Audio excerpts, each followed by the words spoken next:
हम्म देखिए, कल आप लोगों को स्पोर्ट्स ट्रेनिंग में क्या क्या पढ़ा दिया था। मैंने पढ़ा दिया कि भाई स्पोर्ट्स ट्रेनिंग जब हम करते हैं तो किस किस चीज़ों पर फोकस करते हैं। स्पोर्ट्स ट्रेनिंग का प्रिंसिपल क्या था, मैंने आपको बताया कि एक व्यक्ति को स्पोर्ट्स ट्रेनिंग कंटिन्यू करना चाहिए, लगातार करना चाहिए। व्यक्ति व्यक्ति पर अलग अलग तरीके से स्पोर्ट्स ट्रेनिंग होना चाहिए। पुरुषों के लिए अलग, महिलाओं के लिए अलग, जो पहले से तैयार खिलाड़ी है उसके लिए अलग। स्पोर्ट्स ट्रेनिंग की साइकिल को मेंटेन करना चाहिए, है ना। 10-10 दिन की बना लो, एक एक हफ्ते की बना लो। ओवरलोड का प्रिंसिपल बताया कि शरीर पर, शरीर की क्षमता से थोड़ा ज़्यादा लोड पड़ना चाहिए, तभी शरीर बेहतर करता है। और लोड भी धीरे धीरे बढ़ना चाहिए। ये नहीं कि एक आज 10 किलो का डंबल उठाया तो कल से 25 किलो का उठाने लगे, पता चला मांस फड़वा बैठे। थोड़ा थोड़ा थोड़ा लोड उठाते हैं भाई। क्या पता कोई लग जावे, लड़की देख के मैं कहा आज ही कर दूं मैं। बाब टिकटॉक ये बहुत हो रहा है ना भाई। देखो, अब तुमने ये बात कही कि मेरे को 1.5 साल हो गए, तो मैं यहीं से मैं तुमको सेम, यही सामने भी वही खुला हुआ है और वहीं से मैं समझा दूं। 2 महीने में 10 किलो के डंबल से 25 किलो के डंबल में पहुंचा दूंगा मैं। 2 महीना, ज़्यादा बता दिए, 2 महीना। मैंने अपने चेलों को थाई पे जब ट्रेनिंग, सुनो, हाँ हाँ बिल्कुल। अरे पूरा एक फ्लोर रख रखा है, खुद की ट्रेनिंग, बाहर कहीं नहीं जाता। 5 साल हो गए किसी जिम में गए हुए, खुद का ही पूरा बना हुआ है। वो छोड़ो, सुनो पूरी बात सुनो। जब मेरे पास मेरे चेले हम बिल्कुल करेंगे, जो तुमसे पूछ, तुम्हें जो पूछना है पूछो, मैं बताऊंगा। मेरे पास मेरे लड़के आते थे जो मतलब आसपास गरीब हैं, गली मोहल्ले में जो चेले हैं, उनको सिखाता था जब मैं। तो मैं भाई किसी से फीस नहीं चार्ज करता था, क्योंकि स्पोर्ट्स मेरा, मैं कभी इसके साथ कोई फीस की बात नहीं। हाँ बहुतों को सिखाया, तो स्कूल में सिखा नहीं पाए, वरना सिखाता। तो क्या सीन है, कंटिन्यू ही नहीं हो पाया कोविड की वजह से। 50 किलो से 150 किलो पहुंचा दिया 20 से 22 दिन में, थाई पे। 50 किलो से 150 किलो।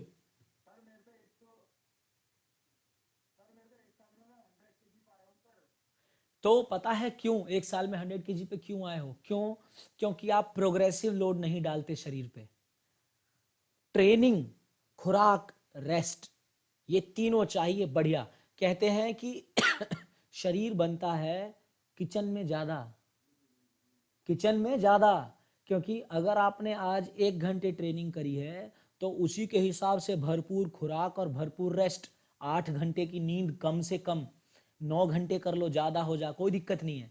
बढ़िया ट्रेनिंग करो तो नींद बढ़िया और खुराक बढ़िया, तब जाके शरीर, भाई आज करो इतनी बढ़िया ट्रेनिंग करो कि पूरी पूरी मांसपेशी तुम्हारी दुखे। टॉयलेट के लिए बैठने, लैट्रिन में बैठने के समय भी जांघों में ऐसा दर्द महसूस हो रहा हो तुम्हें, 3-3 दिन तक जांघें दुखेंगी। लेकिन जब वो रिकवर हो जाएगा, तब 3 दिन बाद जब तुम रिकवर होके 4 दिन बाद जब दोबारा आओगे थाई पर, जिस मसल को एक्टिव करना चाहते हो, टारगेट करना चाहते हो, तो पिछले से ज्यादा या तो सेट ज्यादा लगाओ या वेट ज्यादा लगाओ। यही है प्रोग्रेसिव ओवरलोड। अरे 20, चलो खैर, ये तो मैं सिखाऊंगा जब मिलोगे अलग से। इसके लिए हम गूगल मीट पे मैं तुम लोगों को अलग से पूरा 1 घंटा, जिसको जो सवाल पूछना हो पूछना, बताऊंगा। ठीक है ना। तो ये सब मैंने कल बताया था, एक्टिव इन्वॉल्वमेंट, कि एक खिलाड़ी को भी और एक कोच को भी पूरी मन से, पूरे मन से एक्टिवली पार्टिसिपेट करना चाहिए, नहीं तो बेहतर परफॉर्मेंस नहीं होता। वैरायटी बताई थी कि बदल बदल के ट्रेनिंग करनी चाहिए। बेटा जिसके पीछे आवाज़ हो रही है वो प्लीज़ थोड़ा कम रखो उसे। विशेष स्पेसिफिसिटी मतलब जिस खेल से जुड़े हो उस खेल की ट्रेनिंग, है ना। जनरल और स्पेसिफिक प्रिपरेशन और वार्म अप और कूल डाउन, इस पे खूब जोर दे के बताया था मैंने। तो ये सब आप कल पढ़ चुके हैं कि हमें वार्म अप करना चाहिए, कूल डाउन करना चाहिए, ये सब कुछ। आज हमें पढ़ना है कि what is warming up. Warming up क्या है? तो देखो किसी भी एक्सरसाइज को करने से पहले, किसी भी कंपटीशन में उतरने से पहले, किसी भी गेम को शुरू करने से पहले, आपका काम है कि आप अपने शरीर का तापमान बढ़ा लें। अब सोचो ठंड का टाइम है, अब मैं उतरते ही फुटबॉल के ग्राउंड में और भाग के गोल करने का ही सोचने लगूं, क्या होगा? हो सकता है कि कहीं की नस चढ़ जाए, कहीं चनका आ जाए, जांग की पे नस चढ़ जाए, हो सकता है क्रैम्प आने लगे। तो अगर यही मैं थोड़ा थोड़ा सा जॉगिंग जॉगिंग जॉगिंग करके और फिर थोड़ी देर पूरा शरीर गर्म कर लूँ, स्ट्रेचिंग कर लूँ, क्योंकि वार्म अप में ही सब कुछ आ जाता है, तो शरीर बिल्कुल गर्म हो जाएगा, तापमान बढ़ जाएगा। तापमान बढ़ने से दिमाग भी मेरा एक्टिव हो जाएगा और मेरा परफॉर्मेंस बढ़िया हो जाएगा। मैं फिजिकली चोट लगने की संभावना कम हो जाएगी, दिमागी तौर पर मैं तैयार हो जाऊंगा और परफॉर्मेंस बेहतर हो जाएगा। मतलब फिजिकली मेरा चोट लगने की संभावना कम हो जाएगी, दिमागी तौर पे बढ़िया हो जाऊंगा मैं, और परफॉर्मेंस मेरा अच्छा हो जाएगा वार्म अप करके। समझे? तो वार्म अप का मतलब है कि थोड़े समय में शरीर को गर्मा लेना। इसीलिए वार्म अप का जो बेहतरीन टाइम होता है वो होता है 15 से 20 मिनट का। इससे कम समय के लिए वार्म अप नहीं करना चाहिए और बहुत ज़्यादा भी नहीं करना चाहिए। ऐसा ना हो कि वार्म अप ही कर रहे हैं आधा पौन घंटा और शरीर उसी में थक लिया और जब गेम में उतरे तो परफॉर्मेंस खराब हो गया। समझे? वार्म अप में बहुत ज़्यादा तेज मेहनत भी नहीं करनी चाहिए। वार्म अप का मतलब, वार्म अप मतलब सिर्फ शरीर गर्म हो। कोई जिम करने जाए तब और कोई खेलने जाए तब। आजकल जिम करने वाले इस बात का बहुत ही ना के बराबर ध्यान रखते हैं कि जाते हैं और वार्म अप नहीं करते, सीधा जाके चिन अप मारना शुरू करेंगे या फिर पुशअप मारना शुरू करेंगे, यूं कि यही मेरा वार्म अप है। गलत। उससे मांस फटने की संभावना, यहाँ निशान पड़ जाते हैं, मांस फटने की संभावना या फिर इंजरी होने की संभावना। हाँ देखो, ये तो दो कारणों से होता है। एक तो आप गेनर लेके तेजी से मोटे होगे और फिर घटोगे तो मांस फट जाएगा, मतलब निशान आ जाएंगे, जैसे प्रेगनेंसी के टाइम पे किसी लेडीज को हो जाता है। और दूसरा ये भी कारण है कि बिना वार्म अप के जब आप करोगे तो फटेगा ही फटेगा, वो दर्द भी ज़्यादा होगा और फिर उसका निशान भी आपको दिखेगा ही दिखेगा। तो बिना वार्म अप के कभी नहीं करना चाहिए। जाके गलत, ट्रेडमिल चलाओ, साइकिल चलाओ, या फिर घर से तुम्हारे जिम मान लो आधा पौना किलोमीटर दूर है तो घर से जॉगिंग करते हुए दौड़ते हुए जिम जाओ, शरीर गर्म हो जाएगा ऑटोमेटिक। समझे? तो गलत, बिल्कुल गलत। इसमें जिस दिन नुकसान होगा ना उस दिन छुड़वा देगा जिम, याद रखना। मैं भुगत भोगी हूँ, मुझे पता है। मतलब खुद तो मैंने ऐसा होने नहीं दिया क्योंकि मुझे नॉलेज थी इस चीज़ की। ले हाँ, मतलब खुद तो नहीं होने दिया मैंने, लेकिन बहुत सारे ऐसे लड़कों को देखा है, बहुत सारे चेलों को देखा है कि वो बैठ जाते हैं फिर कई कई महीना के लिए। खैर,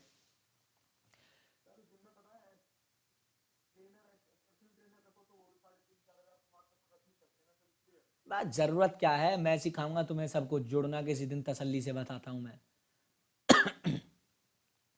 ठीक है? तो जैसे हम वार्म अप करते हैं, ठीक उसी तरीके से हमारा कूलिंग डाउन भी होता है। जब सारी एक्टिविटी खत्म हो जाए, सारा एक्सरसाइज खत्म हो जाए, तो फिर कूलिंग डाउन करते हैं।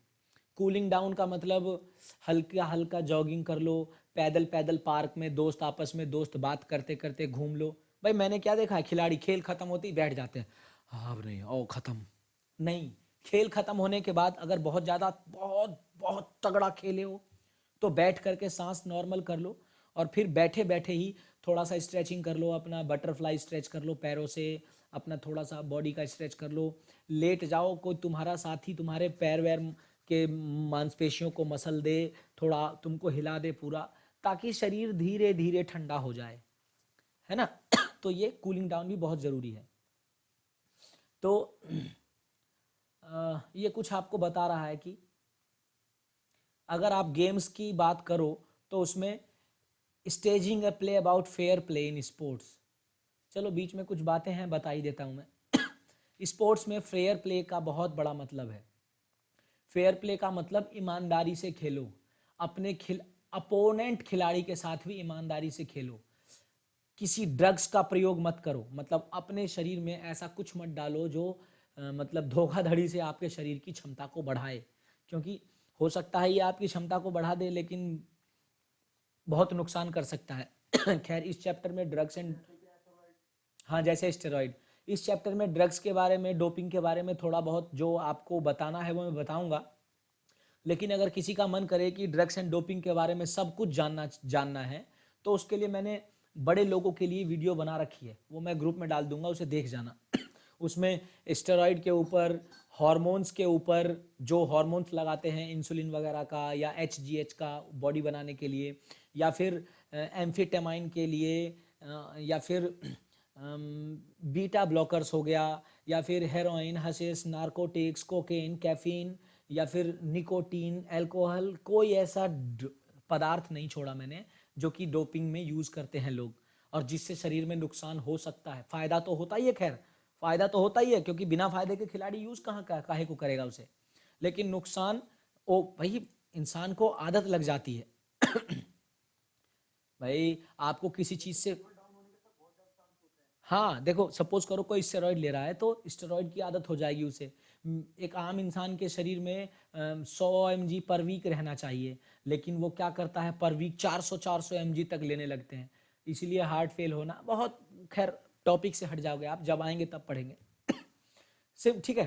तो फेयर प्ले का मतलब है कि वो नियमों का पालन करे, ना खुद नियम तोड़े, और ऑफिशियल्स की रेस्पेक्ट करे, जो रेफरी है, जो कोच, मतलब जो स्कोरर है उसका रेस्पेक्ट करे, उसके फैसले को माने। अपोनेंट का भी रेस्पेक्ट करे। देखते नहीं हो, खेल शुरू होने से पहले सबको हाथ मिलवाते हैं, खेल खत्म होने के बाद सबको हाथ मिलवाते हैं, ताकि आपस में कोई मलाल न रहे, और सबको बराबर मौका दे पार्टिसिपेट करने का, और सेल्फ कंट्रोल बना के रखे, गुस्सा ना हो जाए, सामने वाले से झगड़ा ना कर ले। ठीक है। चलिए, वार्म अप के कितने प्रकार होते हैं?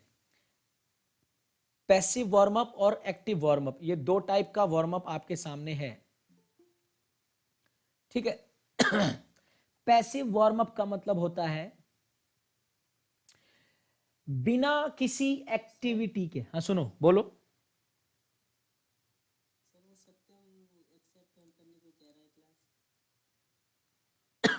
और रात को जुड़ेगा, और आता 12 बजे। खैर चल कोई बात नहीं। पैसिव वार्म अप का मतलब है बिना किसी मेहनत के, बिना किसी एक्टिविटी के शरीर गर्म कर लेना। मतलब आप कंपटीशन से पहले बिना किसी एक्टिविटी के शरीर गर्म कर लो। कैसे हो सकता है? मसाज करके। भैया बढ़िया बढ़िया खिलाड़ी ऐसे होते हैं जो मोटी रकम देके एक मसाजर अपने साथ रखते हैं, जो कि खेल से पहले उसकी पूरी बढ़िया मसाज कर दे, खेल के बाद बढ़िया मसाज कर दे, क्योंकि मसाज करने से पूरी थकान उतर जाती है और शरीर भी गर्म हो जाता है अगर खेल से पहले करवाए तो। या फिर चाय कॉफ़ी या कोई भी हॉट ड्रिंक पी के, जैसे आजकल है, हम स्कूल में वॉलीबॉल खेलते हैं, गर्म पानी रखते हैं साथ में, मैं रखता हूँ। हाँ, मैं आजकल जैसे स्कूल में हम खेलते हैं तो ठंड का टाइम है, गर्म पानी रखते हैं। चाय वाय तो मैं पीता नहीं, तो गर्म पानी रखता हूँ। थोड़े थोड़े देर पर जाके एक घूंट मार लेते हैं, अंदर जाता है तो थोड़ी गर्मी पैदा कर देता है ना। तो मसाज से, या फिर गर्म पानी, हॉट बेवरेज, चाय कॉफ़ी वगैरह पी के, या फिर सन बाथ लेके, धूप में भी बैठ के गर्म हो सकते हैं, या फिर सोना बाथ, स्टीम बाथ वगैरह भी ले लेते हैं लोग, उससे भी शरीर थोड़ा सा गर्म हो जाता है। तो ऐसा कुछ अपनाओ जिससे शरीर गर्म हो जाए बिना कुछ मेहनत किए, समझे? तो ऐसा करते हैं लोग किस में? पोल वॉल्ट, लॉन्ग जंप आदि गेमों में ऐसा करते हैं। क्यों? क्योंकि उसमें उन्हें अपने पैरों की पूरी पूरी की पूरी ताकत बचा के रखनी पड़ती है, पूरी की पूरी ताकत। अब इस बार क्या हुआ, लड़का वो राम बाबू झा जो है, उसका मेडल आया है, कई मेडल आए उसके। तो अब क्या हुआ, रिले रेस में भी उसको दौड़ना था, पर रिले का मतलब होता है कि 4 खिलाड़ी दौड़ेंगे 100-100 मीटर के, और चारों खिलाड़ी आपके बढ़िया होने चाहिए। पर मैंने क्या कहा, मैंने उसको कहा कि भाई तू रिले में मत भाग ले। क्यों? क्योंकि चारों खिलाड़ी बढ़िया नहीं थे, और वो रिले में अगर 100 मीटर में पूरी ताकत झोंक देता तो लॉन्ग जंप में ताकत नहीं बचती उसके पास। तो उसको रिले में छुड़वा दिया, क्योंकि मुझे पता था कि भाई चारों बढ़िया नहीं है तो मेडल आने का नहीं। लॉन्ग जंप में कूदा तो गोल्ड आया उसका। तो पैसिव वार्म अप का प्रयोग करते हैं ऐसे ही long jump, pole vault, high jump वगैरह में। और पैसिव वार्म अप का मतलब है बिना कुछ किए बैठे बैठे शरीर को गर्म कर लेना, जैसे कि हॉट बाथ या हॉट बेवरेज वगैरह पी के, चाय कॉफी, हॉट ड्रिंक वगैरह पी के।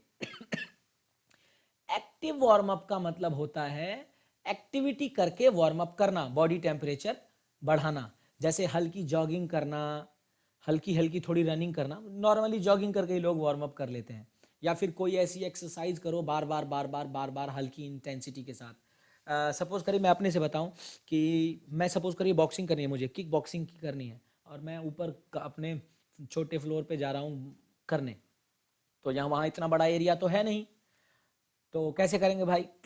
तो मैं पंचिंग बैग पे एक लिमिट स्पीड में पंचिंग करना शुरू करूंगा, धीरे धीरे धीरे धीरे धीरे धीरे पंचिंग करूंगा। मतलब इतना भी धीरे ना हो कि मैं सुबह से शाम तक करता रहूं तब भी कुछ ना हो, मतलब थोड़ी स्पीड बढ़ा के और पंचिंग करूंगा पंचिंग करूंगा पंचिंग करूंगा, ताकि मेरा शरीर गर्म हो जाए। और फिर मेरा जब शरीर गर्म हो जाएगा 5-10 मिनट में, तब फिर मैं अपने टेक्निक बदल बदल के, पावर बदल बदल के करूंगा। तो अगर आप ग्राउंड में हैं तो आप रनिंग वगैरह करके कर लेंगे, पूरा शरीर गर्म हो जाता है, वो तो सबसे बढ़िया रहता है। और ग्राउंड में नहीं है तो फिर कोई ऐसी एक्टिविटी पकड़िए जिसको कि हल्के से करिए और बार बार करिए ताकि शरीर गर्म हो जाए, और वही एक्टिविटी पकड़िए, वही अंग वार्म अप में लाइए जिसका अब आगे बढ़िया यूज होने वाला है। ठीक है ना? तो हमेशा जब भी वार्म अप करते हैं तो पहले एक्सरसाइज को सिंपल रखिए, थोड़ा हल्का हल्का, पहले हल्की जॉगिंग, फिर थोड़ी तेज जॉगिंग, फिर थोड़ा और तेज कर लीजिए। मतलब पहले थोड़ा हल्का फिर थोड़ा भारी, मतलब पहले स्लो फिर थोड़ा फास्ट, ऐसे करना चाहिए वार्म अप। तो वार्म अप दो प्रकार का होता है, एक होता है, मतलब इसको एक्टिव वार्म अप दो प्रकार का होता है, वार्म अप भी दो प्रकार का होता है, पैसिव वार्म अप और एक्टिव वार्म अप। और एक्टिव वार्म अप भी दो प्रकार का होता है क्या? जनरल वार्म अप और specific warm up. General warm up का मतलब है सामान्य तौर पर, आम तौर पर जो आप वार्मिंग करेंगे, जैसे हल्की तेज झटक चाल, हल्की जॉगिंग, है ना, हल्की हल्की जंपिंग, या फिर एक पैर वाला, एक ऊपर एक नीचे, एक ऊपर एक नीचे, हल्की स्प्रिंट, है ना, कैलिस्थेनिक्स, थोड़ा पीटी वाली एक्सरसाइज वगैरह कर ली अपर लिम लोअर लिम थोड़ा सही हो गया, थोड़े पुशअप्स, थोड़ा और सही हो गया, थोड़े पुशअप्स वगैरह मार लिए, ये जनरल वार्म अप है। और जब स्पेसिफिक वार्म अप करते हैं तो उसी वार्म अप, मतलब उसी एक्सरसाइज का उपयोग करते हैं जो आगे खेल में प्रयोग होने वाला है। समझे? जिस भी खेल को आप आगे खेलने वाले हो उसी खेल से संबंधित एक्सरसाइज करोगे। जैसे बास्केटबॉल खेलने वाले हो तो अब आप वार्म अप करो बॉल लेके, बॉल की जगलिंग करते हुए करो, बॉल पास करते हुए करो। जैसे फुटबॉल खेलने वाले हो तो फुटबॉल लेके वार्म अप करो, फुटबॉल की पासिंग करो, फुटबॉल को ड्रिबल करते हुए आगे लेके जाओ। समझे? जो खेल आगे करने वाले हो उसी खेल से संबंधित वार्म अप करो, that is your specific warm up. जैसे कोई हॉकी का खिलाड़ी है, यहां पर लिखा हुआ भी है do you know hockey stick, वो हॉकी लेकर के, बॉल लेकर के अपना हॉकी स्टिक से बॉल भगाते भगाते भगाते भगाते आगे ले जाओ, भगाते हुए आगे ले जाओ। समझे? स्कूप करने की कोशिश करो, तो हॉकी का वार्म अप हो जाएगा। बैडमिंटन वाले हैं वो क्या करते हैं, बैडमिंटन ले लेते हैं और रैकेट को टॉस कर, मतलब उससे शटल कॉक को टॉस करेंगे, या बहुत हल्की हल्की हल्की हल्की वार्म अप करेंगे, बहुत हल्की हल्की से करेंगे, है ना ज़्यादा स्मैश नहीं मारेंगे, मतलब बहुत ताकत ला के नहीं मारेंगे, हल्का हल्का करेंगे ताकि शरीर गर्म हो जाए, और फिर जब खेल में उतरो तो बढ़िया करो। तो जिस भी खेल में आगे जाने वाले हो उसी खेल से संबंधित एक्सरसाइज करो। अभी देखो मेथड्स ऑफ वार्म अप के तरीके, एक तो फिजिकल एक्टिविटी करके है, अब जो भी आगे है वो मैं बता चुका हूं आपको। फिजिकल एक्टिविटी करके मतलब पहले हल्की हल्की करो फिर भारी भारी करो, है ना, एक्सरसाइज करो। देखो क्या है, जॉगिंग है, बेंडिंग एंड स्ट्रेचिंग, ये सब, ये आगे झुको पीछे झुको साइड झुको, स्ट्रेचिंग वगैरह करो स्ट्राइडिंग, स्ट्राइडिंग का मतलब होता है छोटी दौड़, 30 मीटर 40 मीटर की दौड़ या 50 मीटर की दौड़ 3 बार 4 बार, मतलब यहाँ से भाग के गए 50 मीटर, फिर उधर से पैदल पैदल पैदल पैदल आ गए, फिर भाग के गए, और पूरी ताकत नहीं लगाना, पूरी ताकत नहीं लगाना, वार्म अप कर रहे हो, हल्की स्पीड से गए भाग के, फिर वापस वापस वापस आ गए पैदल पैदल पैदल, फिर हल्की स्पीड से भाग के गए, फिर पैदल पैदल पैदल वापस आ गए। ऐसा 3-4 बार कर लो, 5 बार कर लो, है ना विंड स्प्रिंट का मतलब होता है छोटी दौड़, स्पाइक वगैरह पहन लो, छोटी दौड़ करो, दौड़ मतलब स्पीड को थोड़ा बढ़ा के, मतलब अभी अभी आपने स्ट्राइडिंग का मतलब 30 मीटर 40 मीटर या 50 मीटर किया, लेकिन विंड स्प्रिंट मतलब 100 मीटर ले लो, है ना मसाज करके, बीवरेज माने हॉट ड्रिंक वगैरह पी के, हॉट बाथ लेके, सोना बाथ जो होता है ना। तो यही सब है जो मैंने जो अभी बताया। अरे वाह, ये क्या बुक में मसल सिस्टम क्यों बता रहा है? ये नहीं बताऊंगा आपको मैं अभी। क्यों? क्योंकि ये बताने के लिए पूरा पूरा 2-3 घंटे का अलग ही क्लास लेना पड़ेगा। ये शरीर के मेजर मसल्स के बारे में बता रहा है। जैसे ये साइड के मसल्स हैं, डेल्टोइड, ये छाती का पेक्टोरलिस, ये रेक्टस एब्डोमिनस, ये जांग का रेक्टस फीमरिस, फिर ये बीच में ये पूरा चारों क्वाड्रिसेप्स। अभी नहीं। अगर आपको ये सीखना है, अगर आपको लगता है कि नहीं नहीं जी मुझे मसल के बारे में जानना है, तो इसके लिए फुल वीडियो मैंने पिछले साल ही बना दी थी, बहुत ही बेहतरीन, अपने शरीर से टच करके बता बता करके। बोलोगे तो उसकी लिंक भी भेज दूंगा, देख जाना। हाँ, जो भी देखना है उसके लिए मुझे लिख के भेजना, मैं लिंक सेंड कर दूंगा। किताब पलटोगे ना, लिंक लिख के भेजना। इंपॉर्टेंस ऑफ वार्मिंग अप, गरमाने का क्या महत्व होता है? साइकोलॉजिकली प्रिपेयर्डनेस, दिमागी तौर पर आप एक्टिव हो जाते हो। देखो, अभी मुझे नहीं पता आगे क्या टॉपिक है, लेकिन वो सब मैंने बता दिया, जो आगे होगा वो सब बता दिया मैंने आपको। दिमागी तौर पर एक्टिव हो जाते हो, क्योंकि जैसे ही शरीर गर्म होगा दिमाग भी एक्टिव हो जाएगा। ये वार्मिंग अप के महत्व। अच्छा देखो, अलग अलग जरूरी है जानना। क्यों? क्योंकि एग्जाम में 3 नंबर का आ सकता है, 5 नंबर का आ सकता है, 4 नंबर का, हाँ सॉरी 4 नंबर का आ सकता है। तो आपको 3 नंबर का आएगा तो आप लिखोगे ना कि साइकोलॉजिकली रेडी हो जाते हैं, दिमागी तौर पर बढ़िया हो जाता है। वो एक एथलीट को लगता है कि हाँ मैं कंपटीशन के लिए तैयार हूँ, अब हाँ मैं टक्कर लेने के लिए तैयार हूँ। तनाव कम हो जाता है, क्योंकि जब इंसान वार्म अप कर लेता है तो उसका तनाव ऑटोमेटिक कम हो जाता है। परफॉर्मेंस बढ़िया हो जाता है। इंजरीज की संभावना कम हो जाती है, क्योंकि वार्म अप हो जाएगा तो शरीर फ्लेक्सिबल हो जाता है, और शरीर फ्लेक्सिबल हो गया तो चोट लगने की संभावना खत्म हो जाती है, फ्लेक्सिबिलिटी बढ़ जाती है ना। शरीर की काम करने की क्षमता बढ़ जाती है। मोटर फिटनेस यानी कि आपकी ताकत, आपकी फ्लेक्सिबिलिटी, आपकी एंडोरेंस, कोऑर्डिनेटिव एबिलिटी सब बढ़िया हो जाती है। मसल का टेम्परेचर बढ़ जाता है ना। और शरीर में लैक्टिक एसिड कम हो जाता है, मतलब लिखा है increase blood temperature lactic acid. अगर आप वार्म अप कर लेते हैं तो शरीर पहले से तैयार हो जाता है, और वो लैक्टिक एसिड को तोड़ता है। लैक्टिक एसिड के बारे में जानते हो 11वीं वाले? बोलो, नहीं जानते हो? हाँ, जो जानता है बहुत अच्छा, जो नहीं जानता उसे बता देता हूँ। लैक्टिक एसिड तब बनता है जब आप अपनी शरीर को रेंज से ज़्यादा ले जाते हो।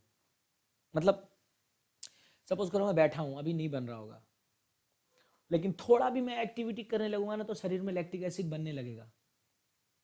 लेकिन उस लैक्टिक एसिड को साथ के साथ ही मैं सांस ले रहा हूँ ना, तो ऑक्सीजन से वो टूट रहा है। लैक्टिक एसिड बन भी रहा है, टूट भी रहा है।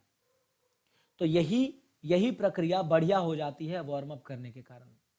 लेकिन अगर आप ठीक से वार्म अप नहीं करोगे और तुरंत ही खेलने में उतर जाओगे तो शरीर आपका गर्म नहीं है, ऑक्सीजन का सप्लाई ठीक नहीं है, लैक्टिक एसिड टूटेगा नहीं, और लैक्टिक एसिड जमा हो जाएगा शरीर में।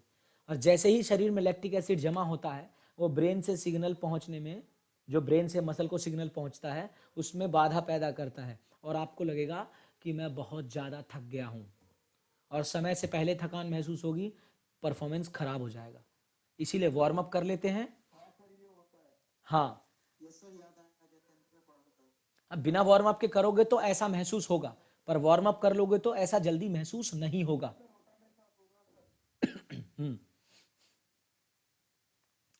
फिर है ब्लड वेसल्स तुम्हारे फैल जाते हैं, रिलैक्स हो जाते हैं, नसें रिलैक्स हो जाती हैं आपकी, और रेंज ऑफ मोशन बढ़ जाता है। कोई सा भी आप, हर वो चीज जो यहां पर लिखा है वो मैं आपको बता चुका हूं ऊपर ही। बस ये तो अभी इसलिए बता रहा हूं ताकि आप जब एग्जाम में लिखो तो आपको लिखने में आसानी हो। फिर है लिम्बरिंग डाउन। लिम्बरिंग डाउन को हम क्या लिखते हैं? कूलिंग डाउन भी लिखते हैं। आज ये पेन टैब सही से चलने नहीं दे रहा। आज यहीं घी रोटी खा लिया मैंने, बहुत दिनों बाद। बचपन की याद दिला दी घर वालों ने, चावल की रोटी बना दी। अब वो तो शुक्र मनाओ कि मैंने घी पकड़ लिया, नहीं तो सरसों तेल में ही डुबवा देते।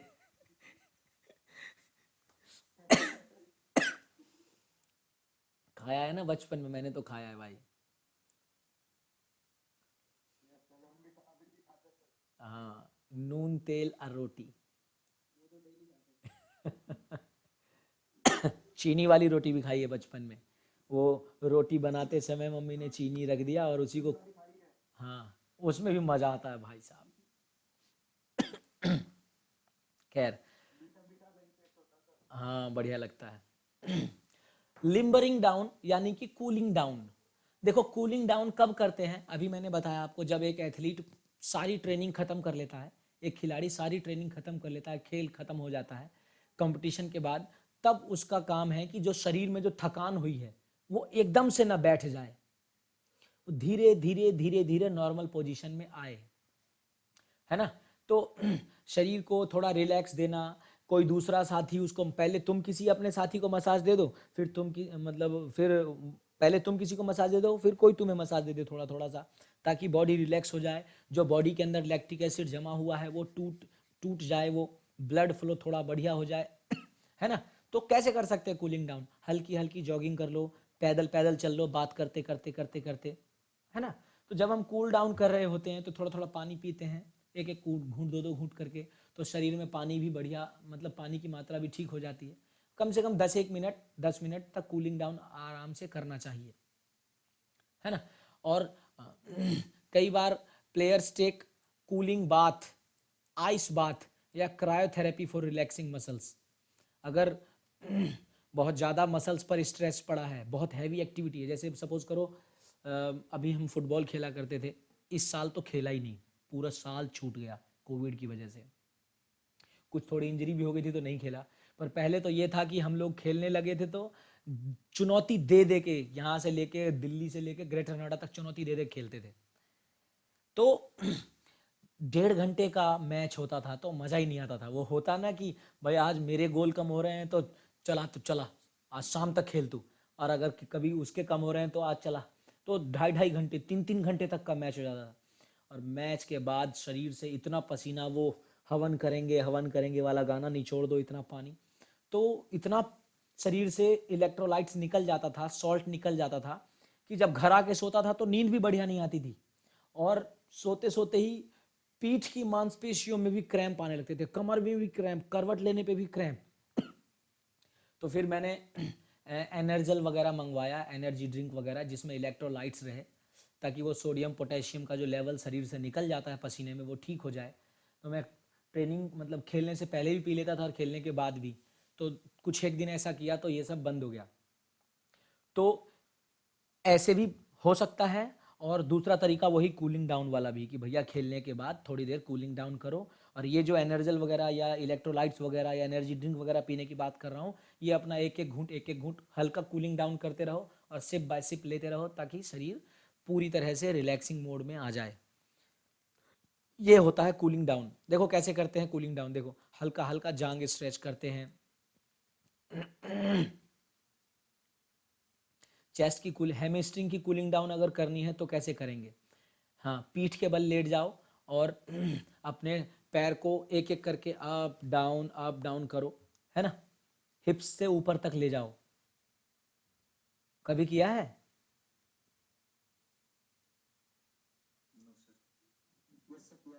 अरे बिल्कुल, एब्स बनाने के लिए करते हैं ना लोग। पीठ के बल लेट जाओ और हल्का हल्का पैर अप डाउन करो। बहुत तरीके हैं कूलिंग डाउन करने के।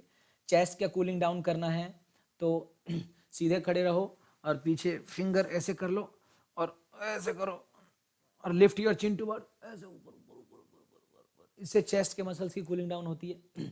ग्लूट्स का यानी कि, हाँ बिल्कुल बाद में करते हैं, ग्लूट्स की कूलिंग डाउन करनी है आपने कूल्हे की अगर, तो फिर पीठ पे लेट जाओ और पैर मोड़ो, और पैर मोड़ के ऐसे करके दबाओ,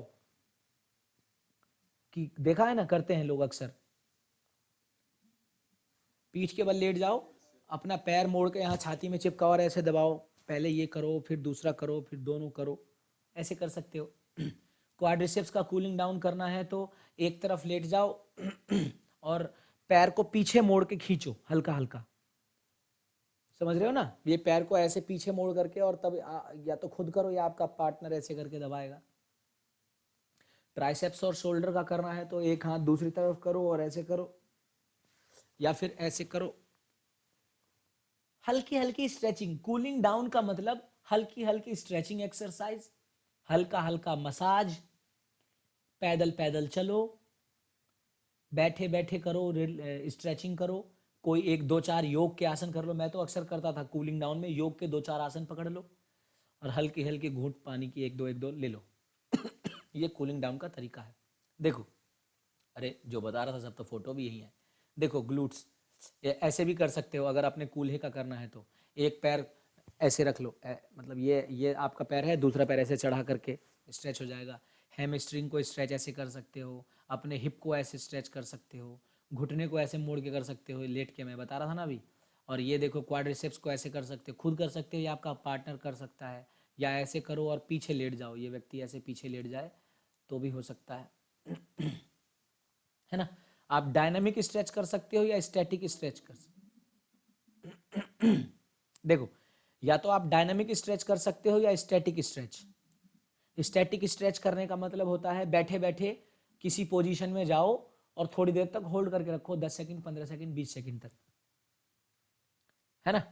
या फिर डायनामिक का मतलब होता है ऐसे ऐसे पूरा, जैसे सूर्य नमस्कार करते हैं ऐसे, मतलब थोड़ा सा मोशन के साथ, इधर उधर, अप डाउन, समझ रहे हो। डायनामिक मतलब गति बनाए हुए, और स्टैटिक मतलब कोई पोजीशन लो और पोजीशन में रुको थोड़ी देर, 10 सेकंड, 15 सेकंड, 20 सेकंड, जितना रखना है। क्लियर है सभी को?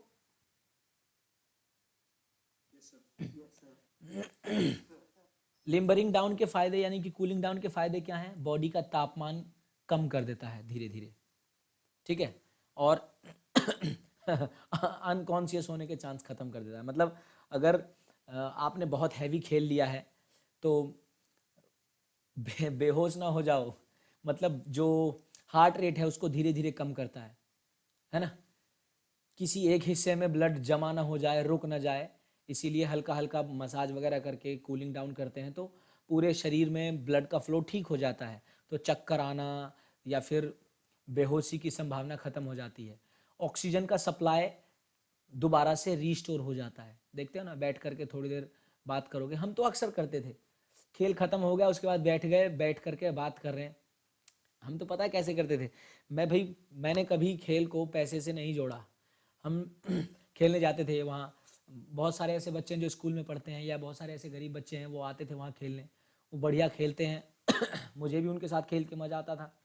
और कुछ ऐसे लोग थे जो कमाते थे, मैं और कई सारे, तो हम तो ऐसे रखते थे भाई, हफ्ता बांध दिया था कि भैया संडे बढ़िया मैच चलेगा 2.5-3 घंटे का, जितने भी बढ़िया खेलो। और एक एक पे बांध दिए, आज इसके बारी है, ये 500 खर्च करेगा, ले आए 2-2 समोसा, 2 कोल्ड ड्रिंक। मान लो 15 बच्चे हैं, 18 बच्चे हैं, 2-2 समोसे हो गए, 2 कोल्ड ड्रिंक हो गए। थोड़ा सा बढ़िया मोटिवेशन बना रहता था, और 2-2.5 घंटे खेलने के बाद बैठ के और जब आराम से खाते थे तो आधा पौन घंटा कूलिंग डाउन भी हो जाता था, तो अच्छा रहता है वो। तो कूलिंग डाउन का एक फ़ायदा ये भी है कि शरीर से वेस्ट पदार्थ जैसे lactic acid, uric acid, phosphates वगैरह, या जो भी कार्बन डाइऑक्साइड वगैरह, जो भी वेस्ट पदार्थ शरीर में बना है, इतनी आपने इतनी मेहनत करी है, इतनी एक्सरसाइज करी है, फैक्ट्री चल रहा है, आपका पूरा इंजन चल रहा है, तो वेस्ट प्रोडक्ट तो बनेगा ना। तो वो वेस्ट प्रोडक्ट भी काफ़ी हद तक कम हो जाता है कूलिंग डाउन करने से। और टेंशन कम हो जाती है, मेंटल टेंशन भी और फिजिकल टेंशन भी, शरीर का दबाव भी कम हो जाता है और दिमाग का दबाव भी कम हो जाता है। क्वेश्चन क्या है? वार्मिंग अप को क्यों किया जाता है? बोलो। हीट पैदा करने के लिए या मेटाबॉलिक रेट घटाने के लिए? गलत, मेटाबॉलिक रेट नहीं घटता उससे, बॉडी टेम्परेचर कम होता है, गलत। हाँ, increase oxygen supply to muscles, ये तो सही है भाई, ये भी सही है और ये भी सही है, तो मैं इसके साथ जाना चाहूँगा, generate heat in the body. वैसे तो ये भी होता है, क्योंकि जैसे ही शरीर का तापमान बढ़ेगा मसल में ऑक्सीजन सप्लाई बढ़ जाएगा, है कि नहीं? इतना तो सीख ही गए होगे आप, बोलो। अच्छा, कूलिंग डाउन एक्टिविटी कब की जाती है, मतलब कैसे की जाती है? बहुत मैक्सिमम तीव्रता से, गलत। हाँ, लो इंटेंसिटी से, कूलिंग डाउन लो इंटेंसिटी से की जाती है। और बहुत सारे क्वेश्चंस हैं, इसके आंसर्स आप करके देख सकते हैं। अभी क्या है, स्किल, टेक्निक, स्टाइल, और क्या है, डोपिंग। तो डोपिंग कल करेंगे, आज स्किल, टेक्निक और स्टाइल ये भी खत्म कर लेते हैं, छोटा टॉपिक है ना। ये तो ज़्यादा डिटेल पढ़ने की ज़रूरत नहीं है। स्किल माने कौशल, और वही स्किल आपकी टेक्निक बन सकती है, और वही टेक्निक स्टाइल। मतलब पहले आपका स्किल डेवलप होगा। स्किल मतलब आप सीखोगे।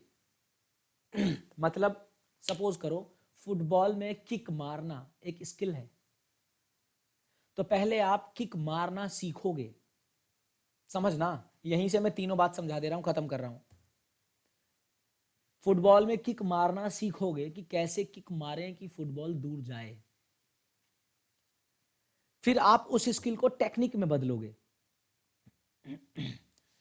मतलब पहले आप स्किल सीखोगे कि फुटबॉल में किक मारना कैसे है, कैसे मारूं कि मुझे चोट ना लगे। बहुत से ऐसे होते हैं जो ठुड्डा मारते हैं, बॉल में ऐसे मार देंगे सीधे अंगूठे से ही, तो भाई वहां से अंगूठा टूट सकता है, चोट लग सकती है।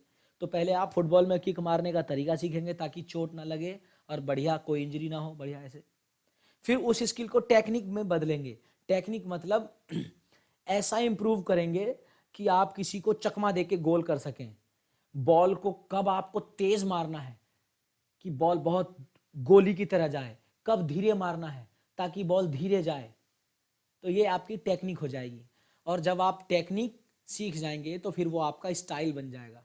जैसे है ना भाई, बाइचिंग भूटिया का अपना स्टाइल है, जैसे मेसी है या रोनाल्डिनो है, जिनका इनका अपना स्टाइल है बॉल मारने का या हेड मारने का। तो टेक्निक, जब पहले स्किल सीखेंगे, स्किल को बार बार बार बार बार बार करेंगे तो वो आपकी टेक्निक बनेगी, टेक्निक में डेवलप होगा। और जब आप वो टेक्निक को बार बार बार बार बार बार करेंगे तो वो आपका अपना अपना स्टाइल बन जाएगा। जैसे वो था ना धोनी का वो हेलीकॉप्टर स्टाइल, किसी का स्पेशल स्टाइल बन जाता है। समझे? तो यही है स्किल, टेक्निक और स्टाइल। और इन तीनों चीजों को सीखने के लिए आपको सब कुछ चाहिए। आपके पास स्पीड होनी चाहिए, आपके पास स्ट्रेंथ होनी चाहिए यानी कि ताकत, आपके पास एंडोरेंस होना चाहिए, आपकी फ्लेक्सिबिलिटी अच्छी होनी चाहिए, आपके पास बैलेंस होना चाहिए, आपका रिएक्शन टाइम अच्छा होना चाहिए, मतलब सोचते ही कर देने का क्षमता। समझे? ये सभी चीजें होनी चाहिए। और ये सभी चीजें कैसे आएंगी? स्पोर्ट्स ट्रेनिंग से आएंगी। Is that clear?